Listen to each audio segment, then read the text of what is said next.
right, so welcome back to SANDCAST podcast. Today we have a unique guest. Yes. Actually, working with one of our sponsors. We have Jeremy Townsend here from the Research, Nutrition, and Innovation team over at AG1.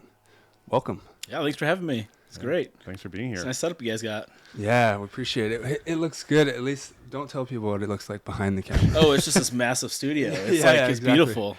It's like a giant warehouse. It's beautiful. Yeah, a lot of work put in, and Yeah. Try's wife Gabby is very handy and does a lot of the pod mama, as we like to call her, has done a lot of work. And you can see the backyard and this, and so Gabby's put a lot of work in. Yeah, it didn't look like great. this a few years ago, and it would still look pretty bad if it was only me doing the work. Oh, you're a lucky man then. You know? Yeah. For sure. But you came out from Nashville. I did, yeah. Flew in yesterday, and first time in LA. I've been through LAX, but first time being in LA. Oh, and really? Makes sense why everybody loves it. You know, it's pretty beautiful. Good experience for the day and a half. Yeah, it is. Yeah, I wish I could stay longer, but you know, gotta turn around and get back What were you in town for? for this. Yeah, to come talk to you guys. Just the pod. Yeah. Look at that, Oh. making us feel important. Sweet. Yeah. I love Nice. that. I figure at least you have something else, some other convention to go to. I love it. Well, let's get into it. There's one of the things I was most excited about in bringing you on the show was that, like me, my other co-host Travis, we've been on tour for a few years now using AG1, and it's been so nice to have mostly the travel packs, right? Yeah. Yeah. Being really convenient, but we've just been using it for a long time, and I'm excited to learn more about it and how it's benefiting us and get into all of it, really, the whole shebang of just health and nutrition. Kyle just retired, retired pro player, and now he's actually my coach. Oh, So cool. we're working Awesome. together Yes. on and off the Full sand circle. now. But yeah, excited to learn more about just health and wellness, and hopefully we can take some takeaways here that we can take on the road with us. And I know our fans back home want to hear more too. No, absolutely. And I think, we have so much interest in health and wellness and, maybe specifically AG1 and I guess for you, what makes AG1 unique compared to maybe other products on the market? Yeah, it's a great question. I think it's really unique because we're the leader in the category, and we make nutrition simple for everybody. We take a multivitamin, really high quality multivitamin, a blend of adaptogens, probiotics, prebiotics, other functional mushrooms, other functional ingredients, and we put it all into one product, kind of like your one-stop shop for this foundational nutrition and also gut health. So we're really the first to kind of put everything into one product at really high quality ingredients and doses, so it makes it easy to kind of take ownership of your health instead of worrying about going through that supplement aisle where you see like 8,000 bottles and you've heard of this, you've heard of that, but you don't really know how much I take. Is it going to interact with these things? And so we make it simple for people and really fill a lot of their nutritional gaps while also helping support their whole body health. Yeah, that's huge for us on the road. Specifically on the road, because we're traveling like China, Thailand, Russia, literally around the entire world, and the food that we're getting while we're traveling is just different. Each culture has their own. Questionable, risky. Better some places, other places maybe not. First of all, half the time we're traveling, we're in the plane, we're in the airport, and we all know that the food there is going to be sketchy. But then also when we land, it gets sketchy. Like in our sport, it's different than other sports. We go to China, for example, to certain cities, and we're bringing like REI packed food with us, and so it's hard for us to get those nutrients. And we're everyone has their own research they're doing and whatnot. But yeah, it can get complicated where you gotta have my multivitamin here, and I'm like, am I even eating so real many different food? things? Yeah. Like, am I even getting the quality nutrients that we need? And I know traveling with Travis, our other co-host, he always is pulling out his pack of AG1 every morning. He's super good, and I'm like, oh, I'm like feeling that good way. And he's like, oh, don't worry, I got you. And like, give me an AG1. Me and Travis, since we got the pod sponsor, Triangulate it. Somebody always has one. We're loaded, right? For sure. I mean, even if it was placebo, I swear, just having it like on a plane, I'm just like, oh my god, I'm getting green nutrients. It's not placebo, but if it was, I get no, it. but I'm saying just like seeing that I have the packet and that I'm Yeah, like your mind, your mental well-being is improved just knowing you're getting something nutritious. Exactly. And doctor, you talked about like gut health, and I think that's a big proponent that what makes your product kind of unique. And kind of looking at some of the research, and like, can you talk about maybe why gut health is so important, maybe specifically for athletes or in general? Yeah, I mean, for just the general public, gut health is just so important for human health. Like, think it's like the bottleneck or the gateway to the rest of your body. Whatever you consume goes to your gut, right? So we got to make sure that the gut is in check, the gut lining is in check, so that we can actually absorb the nutrients that we're getting from our diet. And what we learned more and more about the gut is that you can consume a multivitamin, you can consume your food, but based off the composition of your gut, you may be not getting as much out of that food. So those bacteria, the gut microbiome that lives in your gut, actually helps make vitamins and minerals and phytonutrients available to your body by the microbial metabolism in the gut. So by making sure your gut's in check, you're actually getting more out of the food that you're actually consuming. So for everybody, that's a really, really important part of getting the adequate nutrition, but also plays a huge role in immune health. It plays a huge role in kind of finding out that there's this gut-brain axis where the gut communicates with the brain through a nerve that runs down through the gut area, also through other metabolites that are produced in the gut called short-chain fatty acids. So really, we're learning more and more every day about like just how wide-reaching the gut, the effects of the gut have on the rest of the body. Right. We know a lot, but there's going to be like endless amount of more information that we'll learn about the impact of the gut on human health. Yeah. And that's not even like talking about athletes. Like athletes is a whole nother topic. Sure. And that's actually kind of how I got into the gut space is by looking through the literature. And I remember it was like 10 years ago. Or maybe it's more than that, but I was reading through some research articles, and I came across one on probiotics and how it helped athletes be able to withstand the demands of training without getting sick. And it actually showed that it reduced the risk of upper respiratory tract infections, that the junk that you get from training and traveling, by about 29%. And I was like, that's pretty cool, because when I was a athlete, and I say athlete because you guys are like world class athletes. I was like an athlete who was trying to get the absolute most out of like the small gifts that I had. I was like, how can I maximize this? Yeah. Well, I played college football, and I would always get sick around the end of our season when we've been training and practicing and traveling, and then you go into finals week and stuff, and it was like I'd go home for break, and I was always sick.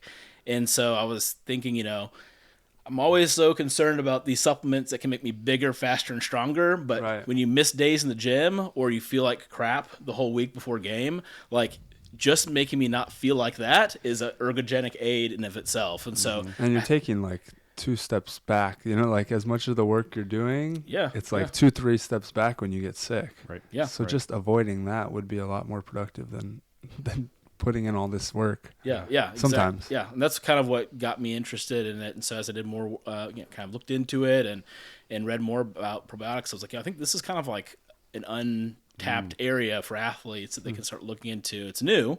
Right. We don't know as much about it, but the data that's out there in general is pretty strong. And so even since past 10 years, there's been so much more research done showing the benefits for, optimizing your gut health and how it can improve performance. So that's kind of like how I initially got into the gut health realm, by just kind of thinking, hey, maybe if I just don't get sick, my athletes don't get sick, then they can make some better gains in the gym or just be available for a competition.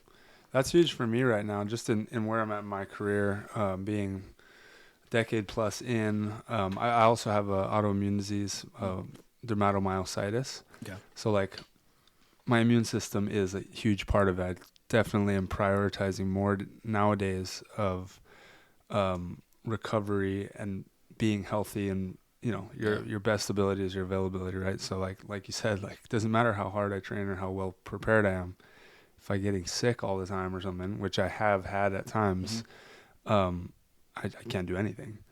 What are your thoughts on like how our diet and the stuff we put in our body affects just recovery in general? Oh yeah, that's kind of what a lot of my early research I did around sport nutrition. I have a PhD in exercise physiology, but when I was at University of Central Florida doing my PhD, a lot of the work that we did was around how do we improve recovery after a strenuous bout of exercise. So it could have been like a prolonged run, but we would do is these models of like intense resistance training, like high volume training, and we track these individuals or athletes days after they did training to see if different interventions like protein or other peptides that were given individuals or other antioxidants helped like improve recovery following like strenuous exercise. Right. And so we do have a pretty substantial amount of evidence out there that shows that if you optimize your protein and carbohydrates post exercise,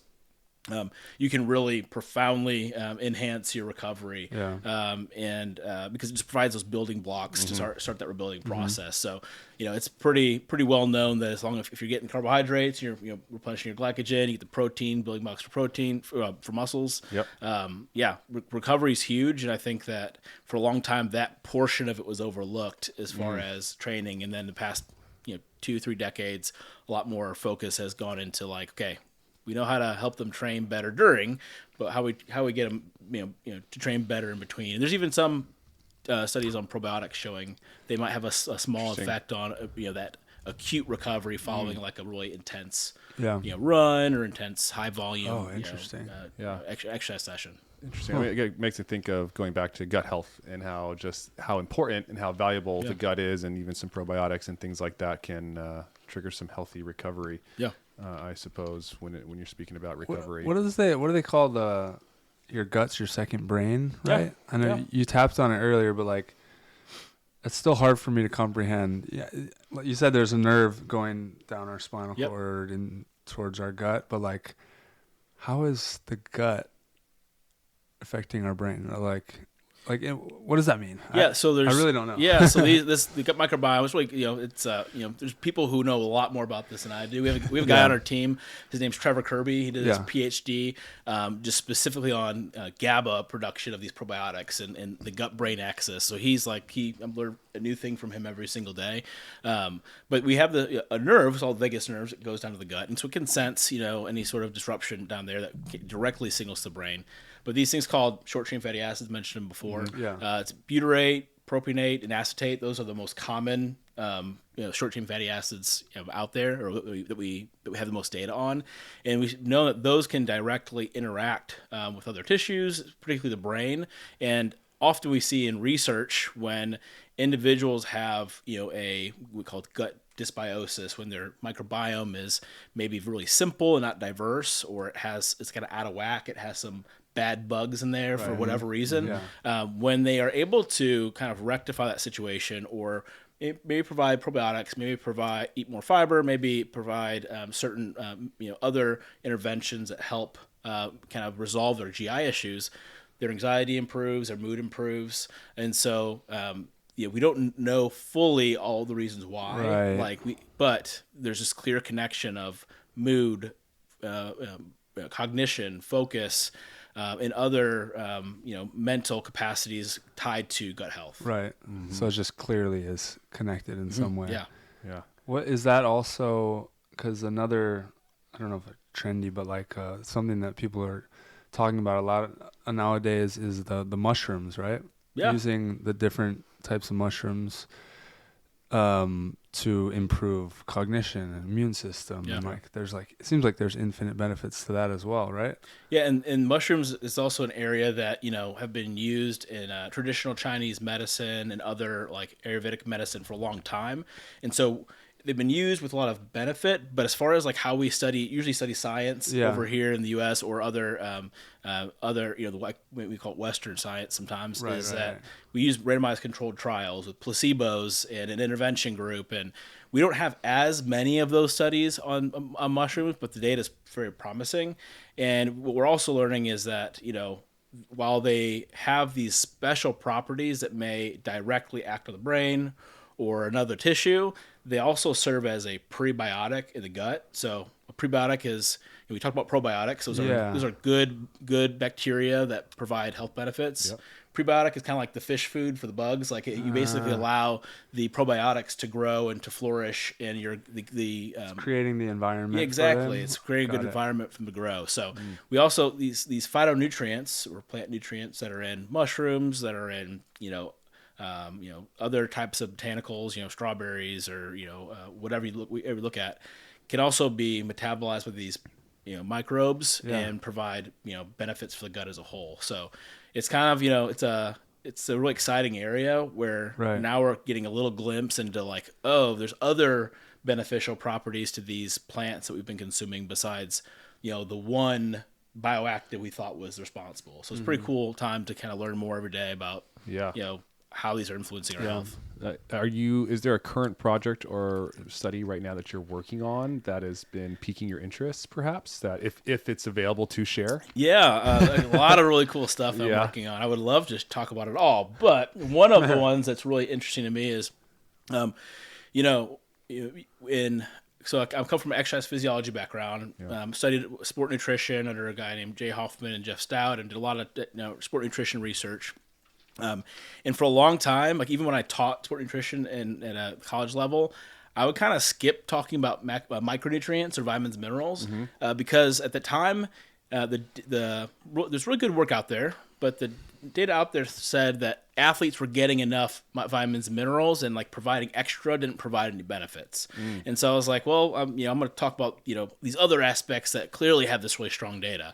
And so now that and that's something I've kind of gone back on and I've kind of reconsidered. What's nice about being a scientist is you can kind of, say, hey, I was wrong, and go back and look at the data.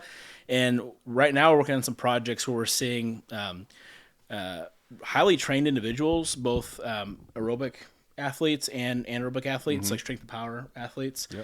We assume they're getting all the nutrients they need because they consume a higher volume of food to support all their training. You guys are training all the time, and I'm sure at times you eat a lot of food, but the volume that these people are eating doesn't necessarily cover all their nutritional bases. So I get to look at like these recalls from people who are very educated, highly trained, very concerned about their health. And we still see these micronutrient gaps in these individuals. And they're often the ones that I'm not thinking about. Like one of the highest ones was vitamin C. Interesting.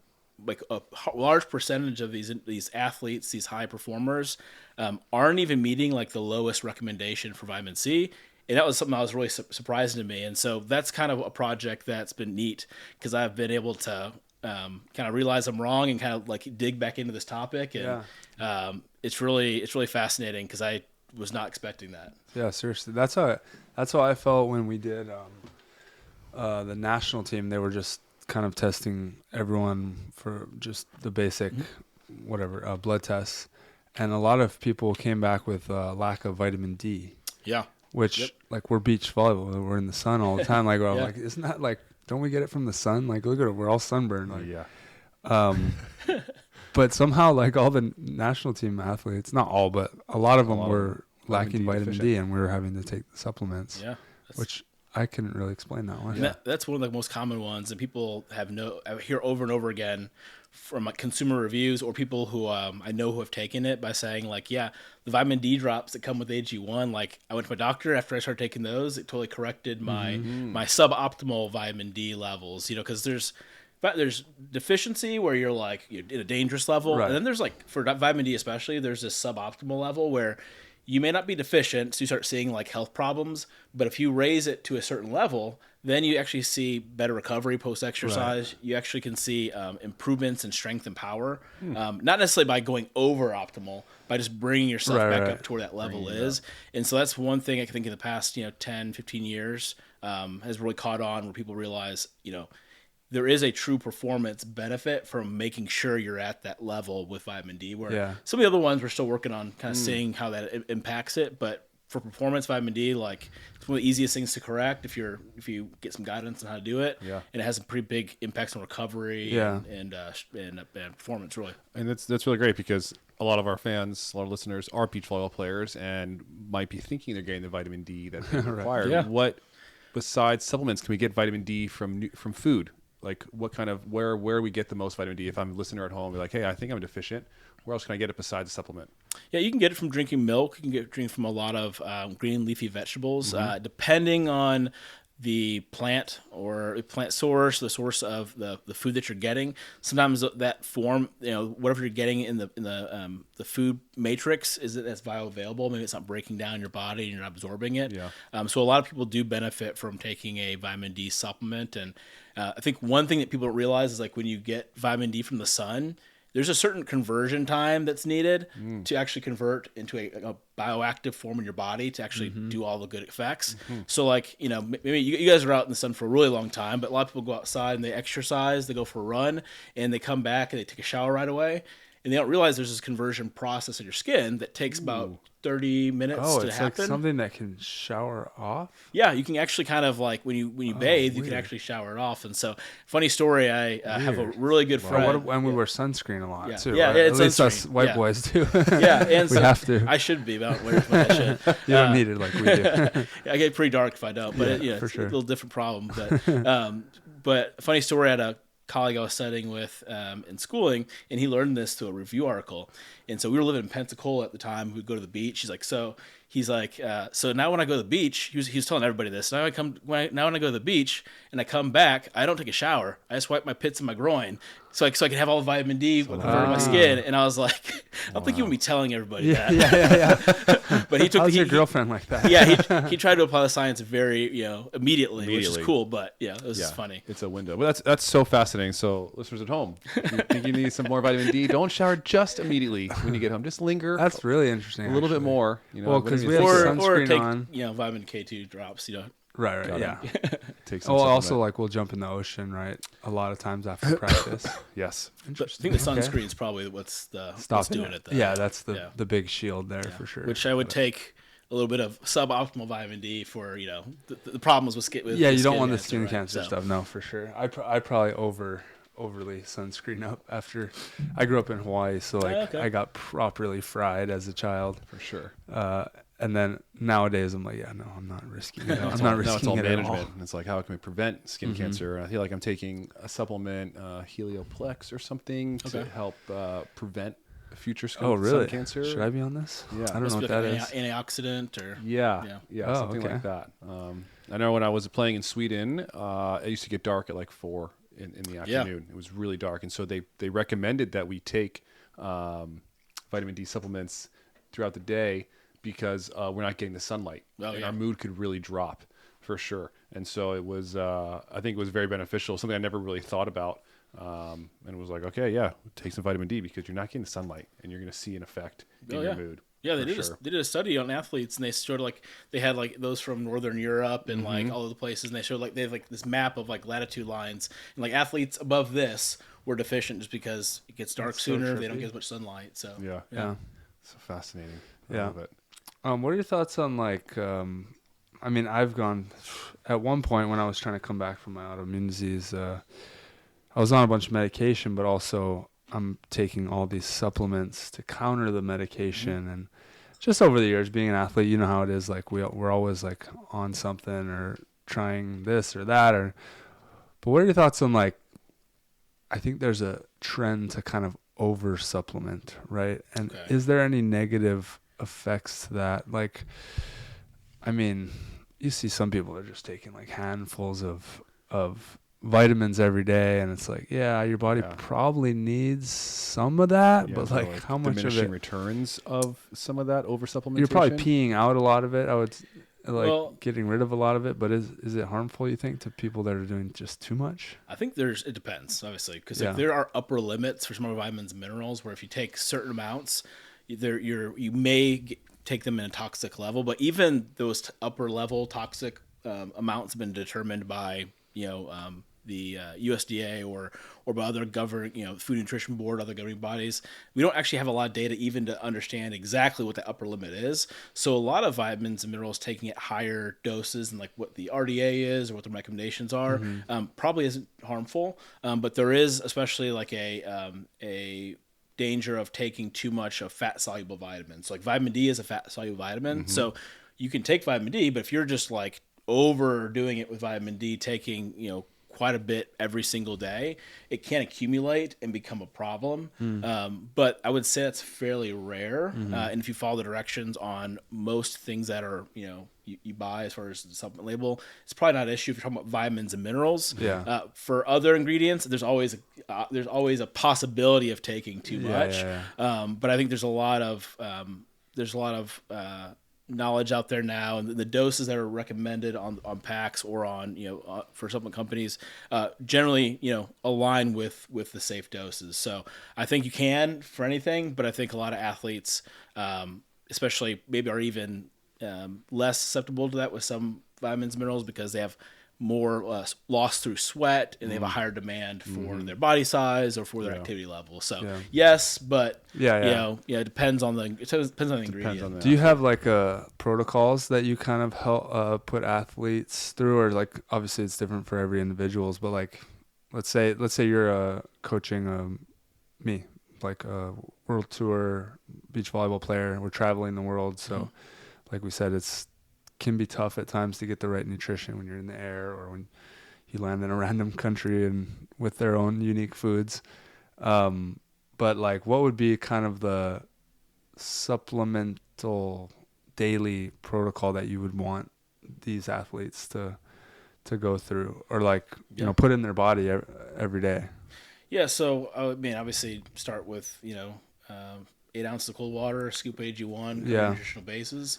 But athletes do have other, there's other functional nutrients out there that help athletes preferably in different ways. So like one of the first ones, usually I don't think of this as a supplement, but like protein, I think of it as a macronutrient, like food. So like protein in powder to me I don't think of that as a supplement. Just because it's like, hey, you're getting your food in through a different form. Outside of like, protein and carbohydrates around exercise. What about like creatine and glutamine? Yeah, creatine for sure. Creatine is probably the most studied nutritional supplement out there besides the caffeine.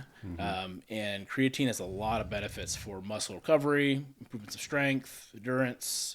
We're now learning if you take higher levels of creatine, it can actually have cognitive benefits. Like 10 milligrams a day kind of thing? Kind of like 10 grams. 10 grams, sorry. 10 grams. So creatine is interesting because the muscle really wants to take all that creatine. So if you take higher doses, it can actually be available for the brain. And got some buddies up in Canada, Dr. Darren Candow and Scott Forbes, who have done a lot of research around creatine and cognition. So that's one that, it has sports performance benefits, but it may actually have some like neuroprotective effects, which for somebody like me who got hit in the head a lot playing football, maybe I should have taken more creatine when I was younger. So you seem pretty on it right now, so far. We'll see. Okay. We'll let you know. Yeah, no, I feel like I've heard more of that, the creatine affecting cognitive health. And I know Alex Kleinman's been posting a lot about constant creatine use and the brain health and how it's helped her. Yeah, how it's helped her. She feels better.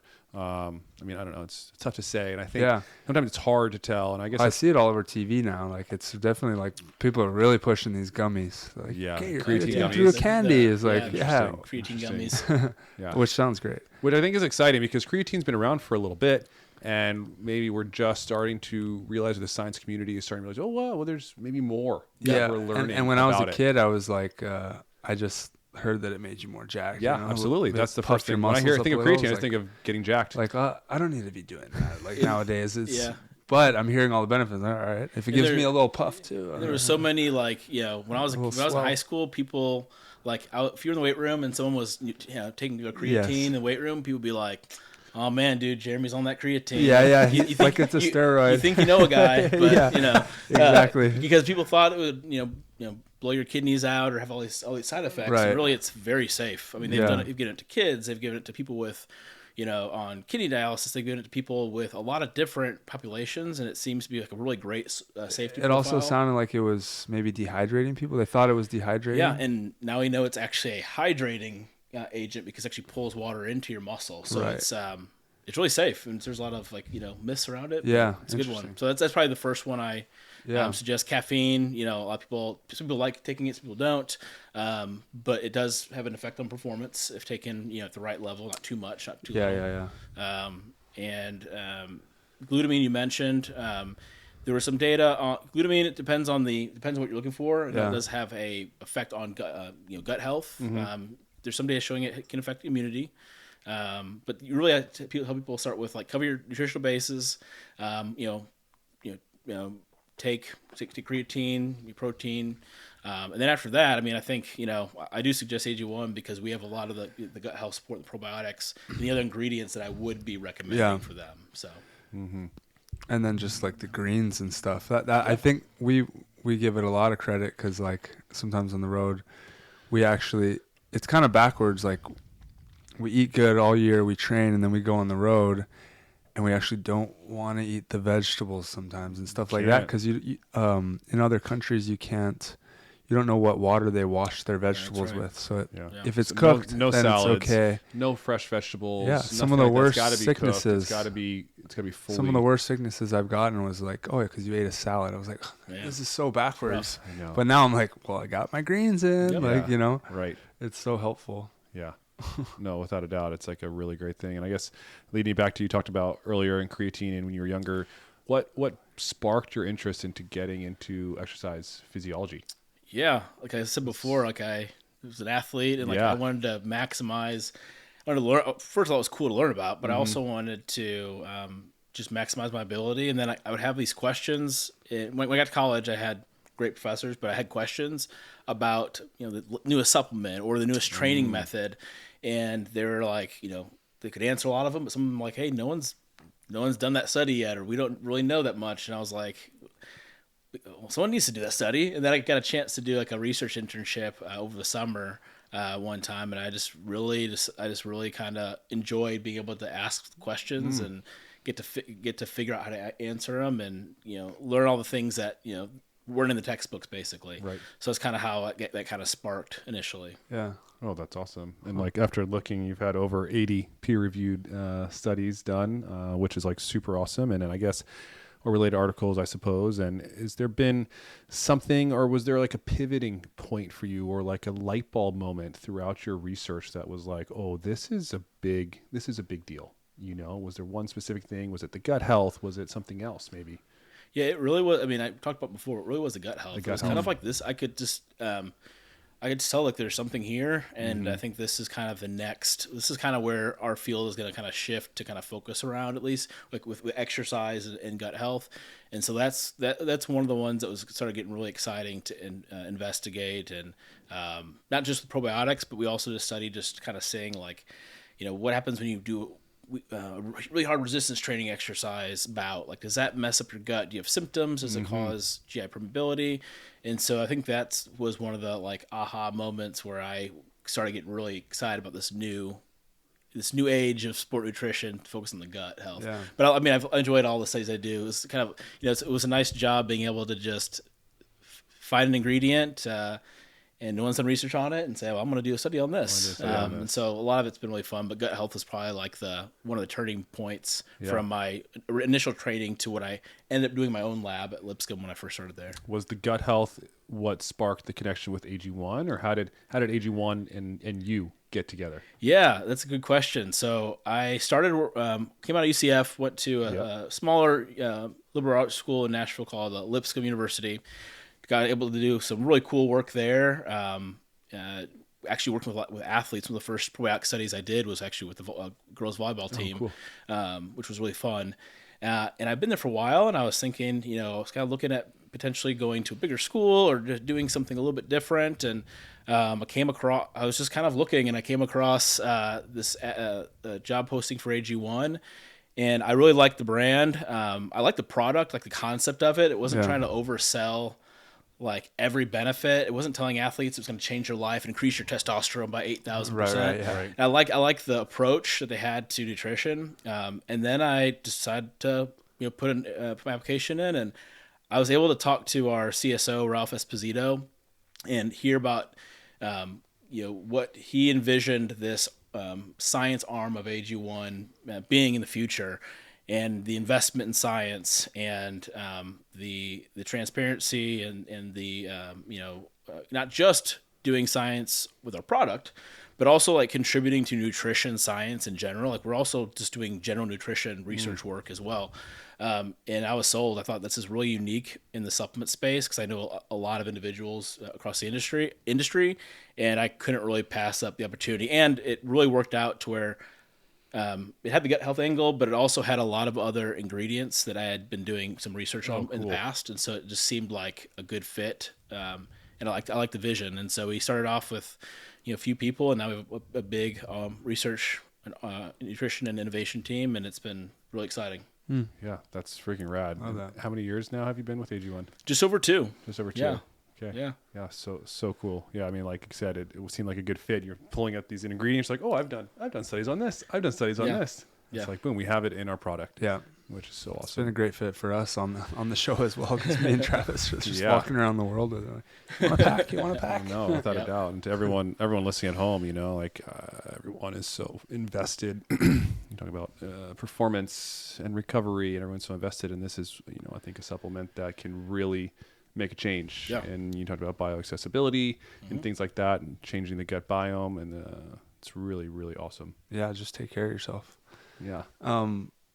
On that subject, it's funny, like over the years I've gone through and we all have, at least as athletes, but like how deep do we want to go and like being perfect with our nutrition and all that, right? Like I've gone through I did the elimination diets where I tried to figure out every little thing that maybe, this has a little inflammation, so I'm going to stay away from that, and I'm going to add this and that, and then I'm like, all right, that's too stressful. What's your like thought process on just living a balanced, obviously athletes, we're a little different because we have to supplement differently. We're pushing our bodies a little harder. But like, I guess the average person or the average non-professional athlete, what's the best way for you personally to balance that? I can have a cheat meal. It's okay if I don't eat perfectly all the time, because for me at least, I'm like, the stress is not worth whatever benefit it's not having for you nutritionally. You're hurting yourself in terms of being stressed out about it and not having that cupcake or whatever it is. But what does that look like for you in terms of balance? Yeah, it's interesting because like it's different. Like I think it's important both when an athlete actively competitively training and eating, and when you're also just trying to like optimize your life and do the best you can with your nutrition. I am not a coach. I'm not a strength coach anymore. I don't coach any athletes or do personal training, but I have a lot of friends who are. Yeah. And they've found like working with athletes, even the RDs I know that work with athletes, it's like simplifying their routine actually has much more of an impact than when they've overloaded them with information or made it too restrictive. Right. So I think that's a good approach with athletes because you focus on the main points and you make progress, but they're not overly concerned. They can just go out there, play. They can go make good decisions when they eat. Yeah. For professional, like, adult who has a job and other things, like, it's hard to not, want to eat a piece of cake at your kid's birthday, or just, or finish your kid's chicken nuggets or whatever like that, right? So like, or just eat something drastically different than the rest of your family. Also trying to fit work in and stuff like that. So I think just finding a balance that works is the best approach, and it changes based off different phases. And I think that's, anything I can do to make it more simple and, then I don't have to spend a lot of energy thinking about it quite as much. So that's, AG1's a good solution, nice simple solution. And, maybe I really am tracking my weight workouts, but when I go for a run, I just listen to a podcast or audiobook. I don't have to worry about my heart rate or whatever, So I think it's just finding what works for you. But I think athletes or non-athletes, like simplifying, I think it's better. But some people really love, tracking everything. That's fine too. Right. Yeah. For sure. I think, also some people might think like, well, I took my AG1 or I took my multivitamin, so now I can drink a Coke and have a piece of cake in the middle of the day or something. She's like, you can, but just because you had the good food doesn't mean your body wants all that other stuff as well, right? And it's better. It's better than not taking AG1, right? Right. Yeah. So there is a school of thought of, it's not necessarily the bad things that you're eating, and hopefully there's moderation, but it's also just about the nutrients you're not getting. So if you're getting the nutrients, and you have your cheat meal or you have the Coke, maybe it's a better scenario than I guess that's my question. Yeah, like just because you're getting the nutrients, but like if you overload your body with other stuff that it's going to struggle with to digest, then you probably have it's not negating, issues, right? Yeah, it's not negating, got but it. it's probably better than nothing. Got it. Same issues, yeah. No, it's something that some of us don't want to hear, right? They're like, No, well, I absolutely. took the greens before I ate it, Yeah, so we're it's all good. I did a 2-mile run. I'm allowed to have this donut. You know? It's Well, like, that's oh. actually better. Right okay? at So- right after 2-mile run, it's actually fine. 'cause, That's you know, actually good, right? Your glycogen stores, replenish. You're good. replenishing. Well, what about on that topic, like quality? Like, how important is quality? Whether it's supplements, just even the vegetables and stuff you're getting nowadays, I feel like you have to look. Someone gave me that Bobby app or whatever, the one what is it? I haven't Bobby used knows. Do you know what that is? Bobby, Bob- I'm not sure. Bobby something, whatever. You scan every food item. Oh, Bobby approved. Oh yeah. You scan every food item and it tells you whether he approves it, and he's like obviously like a health guy, whatever. Sure. And man, you can't find much food that he approves. I was going through my fridge. I was like, damn, I'm deleting this app. Can't eat anything. But like for him, he's like, I guess it's kind of extreme in terms Sure. of like high quality everything. But how important is that to you? Because not everyone can shop at Whole Foods, right? Where it's like more expensive because it's so organic and whatnot. Yeah, I mean, I think quality. I mean, there's different schools of thought out there, like apps of different what people think is quality and what's not quality. But no, I think quality is a huge thing, and not every single piece of food that you put in your mouth may be of the highest quality. But like at least for AG1, the way that we approach quality is it's paramount, right? It's we have NSF certified for sport, Right. which I've tested that, by the way. Yeah. Many times I've been tested Yeah. on the world tour Yeah. through USADA and definitely had that in my system. So Yeah. you guys are clear. You guys are I had clear. some I know times you had NSF, but I've officially cleared it. I had some times in college when I was just experimenting with things. I was learning a bunch of stuff and trying Yeah. to things, and then I would get called in for the drug test randomly, and I'm like, I hope that was fine. You know what I'm saying? Yeah. Like it was fine, but you definitely kind of freak out. You're like, what? Yeah. What do people think about me? For you know? us, having that NSF certification on there is a huge deal. Yeah. Because we have meetings with national team all the time where they're like, anything you put in your body is your problem. So Yeah. you might And want to they'll make show sure up it on has the door at random time. They know where you are. They're tracking that. you. They and could so show they're- up right now and Yeah. test me that that's how it works. And from my experience working with athletes, is you lose trust. If you lose trust once, you lose trust. For good, right? Yeah, Because yeah. Oh, for like sure. it In the matters. brand, it's, yeah. it's your life. It's your livelihood, right? Yeah. So, we NSF certified. Tested for over 290 banned substances and like pesticides, herbicides, all the contaminants, and we also go through a lot of other rigorous testing just to make sure that what is on the label is actually what's in the product, but also there's nothing else in there that'll get you popped for a test or other contaminants might be concerning. So quality is huge from a safety standpoint, but then also from providing certain forms of vitamins, minerals are actually more bioavailable. So quality is huge, and you can't always control the quality you get when you go to another country or go out to eat at a restaurant, but at least this is high quality stuff. And it's good for you. For sure. Are you guys at AG1? Are you researching different materials to put? Are you adjusting formula, right now or in the future? Is that something on the forecast for you guys? So we've gone through over 50, we've gone through 52 iterations, so tweaks to the formula. So some of them are minor, some of them are more substantial. Like we upgraded to a methylated B12 that's actually more bioavailable, and we Can you just describe bioavailable again? Yeah. For Also viewers? methylation. Yeah, so basically it's a way to allow for your body to use the vitamin more readily in the body by bypassing a process that happens within the body. So by taking in this form, you're actually able to better use it. And for our methylated folate, some people in the population actually have this genetic predisposition to where they have a hard time metabolizing and absorbing folate. So by consuming this form, a broader part of the population actually can increase their folate levels. So it's actually better for most people because you may not know if you have this genetic predisposition that might prevent you from utilizing it as the maximum extent. Is folate the same or similar to folic acid? Yes, it's the same thing. Yeah. You can think about them interchangeably. Okay. Yeah. Because I take one of the things I have to take for my autoimmune stuff is methotrexate. Okay. And my doctor has me taking folic acid every day because of the side effects of methotrexate. But some people have recommended that I take folate instead of folic acid. And that kind of confused me. We call this is the methylfolate, so it's basically the methylated form that's more bioavailable than folic acid. Okay. So it's actually your body's able to use it to a greater extent. So it's good that you're taking this. I actually didn't even know it was in there, so it allows you to then use it as well. I had a side effect actually of methotrexate where my tongue was getting raw and like it was hurting for a while, and my rheumatologist actually told me to double the folic acid, and it went away within like a few days. I was like, well, I don't know what's going on in there, but I'd like to get off all these. Except for AG1. Just for AG1. No, that's how I'm going to get off of it, I think. But yeah, anyway, yeah, this stuff works. I'm glad it's in there. No, I didn't even realize it was in there.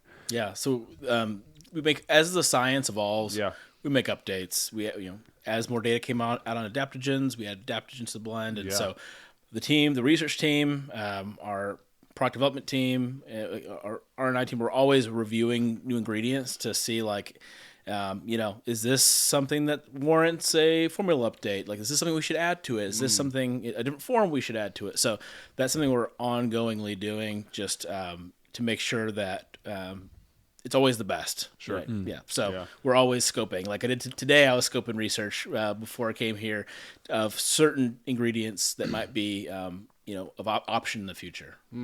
Got it. I think the big question is how the heck do you guys make it taste good?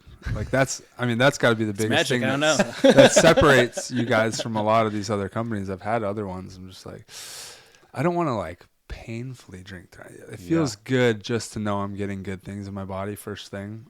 I like to drink it just before I have breakfast. Yeah. I just think if that's the only thing in there, then it's like, my body's good. Optimizing. Yeah. But man, like I said earlier, some of them they're so tough. Painful to drink that like it's not even worth the stress of like putting this thing down if I have to hold my nose or something. Most of them are a little better nowadays, but definitely never found one. Yeah, I mean, obviously, when you guys are creating this product, you're looking at taste as well.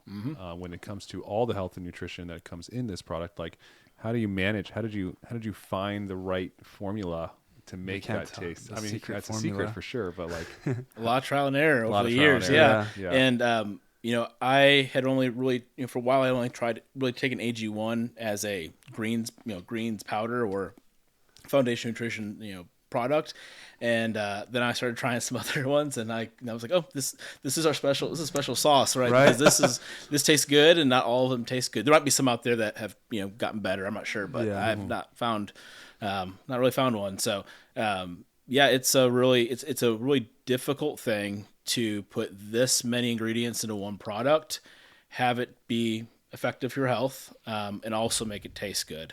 And we have individuals who are constantly reviewing the flavor and are very, very particular as far as making sure that quality of it is high. Because if it doesn't taste good, you can't adhere to it. I mean, even if you really want to improve your health, and you can't choke it down every day, like who cares? Who cares if you're getting a bunch of stuff? So that's a huge component that people often overlook, is that it's hard to make it taste this good, and I think it tastes good. It tastes really good. It does. It does taste good. Is it a product that you guys push, or not push, but like think like kids should be using as well? 'Cause my daughter, and this is a testament for you guys, the fact that she wants, like, there's I'm trying to get her to eat good food all the time, and then but whenever she's like, make me some green juice, I'm like, yes.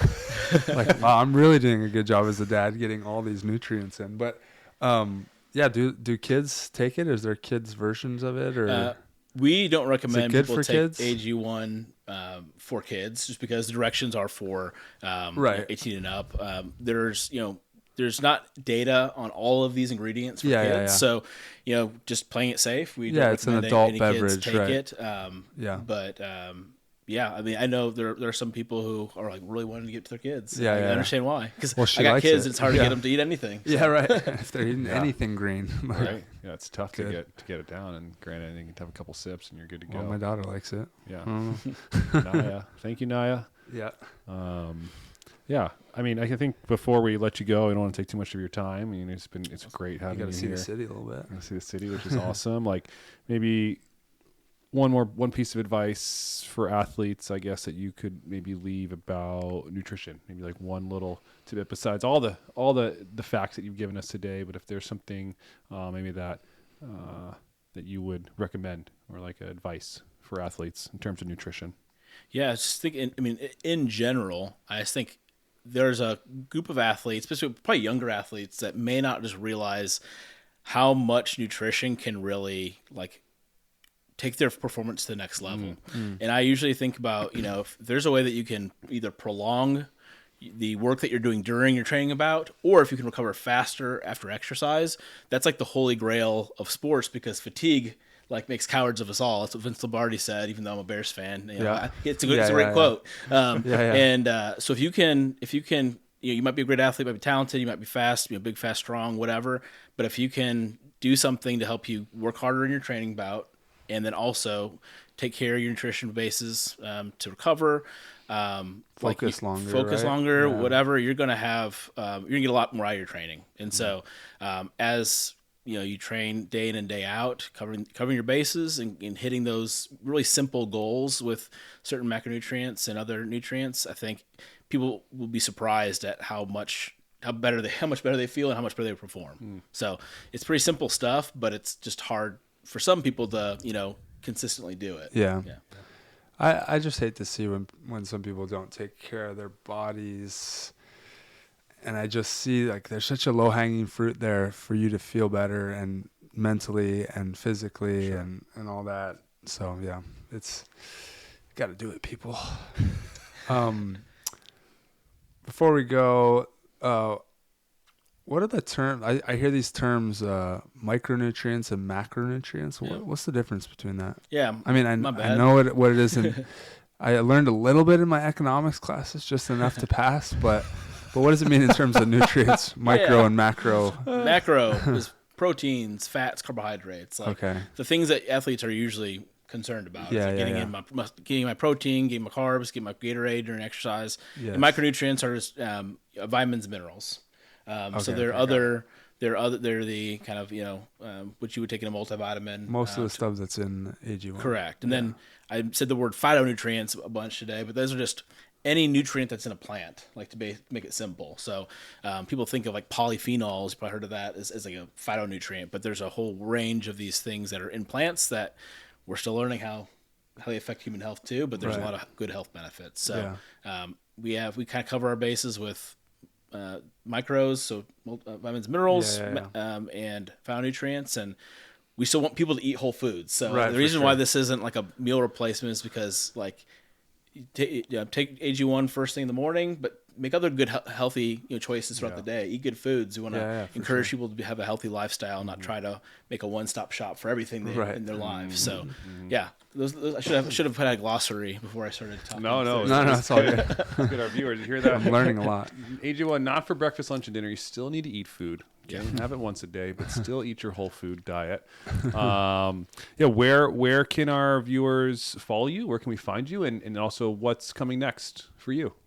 Yeah, I mean, where can they follow me? Yeah, where can they follow you? I'm an old man. I think my Instagram is Townsend PhD, or it's JR. I often say the wrong thing, so I should probably check it. Okay. But yeah, or you can just email me at jeremy.townsend@drinkag1.com. And then what's next is, man, we got a lot of really exciting things in the mix at AG1, and a lot of research, kind of changing the nutrition industry in a few different ways, and adding to nutritional science. So like I don't want to tease too much of it because but it's really exciting stuff. So our team is cooking. So I'm excited for what's going to happen in the next year.